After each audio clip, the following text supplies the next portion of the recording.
त्यसलाई जबरदेर बाहिर निकाल। मेरी बहनी खोइ? मलाई थाहा छैन। तँलाई थाहा नभए तेरो कुन चाहिँ बाउलाई थाहा छ त? मेरो नभएको बाउको नाम नलिनु होला। लिन्छु। के गर्छस्? मेरी भान्जी काछा निकाल, न त राम्रो हुँदैन।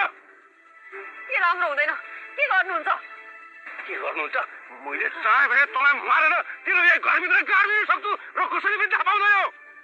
चुपचाप मेरी भान्जीलाई कहाँ लुकाएकी छस् भन्, नत्र तँलाई यही ठाउँको ठाउँ गायब पार्दिन्छु। मलाई थाहा छैन। अरे सिद्धे, किन यति मूर्ख बनियो? तँलाई मर्नदेखि डर लाग्दैन? होइन भने जबरजस्ती मेरो भान्जीको जोडी त्यो रमेशसँग बाँध्नको लागि किन लागि परेको छ? त्यो त तेरो सानैदेखिको प्रेमी होइन? त्यसैको लागि त लोग्ने छोडेर यहाँ आएकी होइन? फेरि किन उसैसँग चुप लाएर बिहे गरेर घर जाउँ नबसाएर मेरो भान्जीको पछि लागिरहेछ? मलाई के पैसा चाहियो हो? कति चाहियो भन्, हामी दिन्छौँ पैसा। कति? 2 लाख 4 लाख भन्। कति सानो सोच छ है तपाईँहरूको? कुनै महिलाले आफ्नो लोग्ने छोडी भने यसको पक्कै पनि कोही केटा होला, त्यही भएर लोग्ने छोडेकी हो भनेर सानो मानसिकता पाल्नुहुन्छ।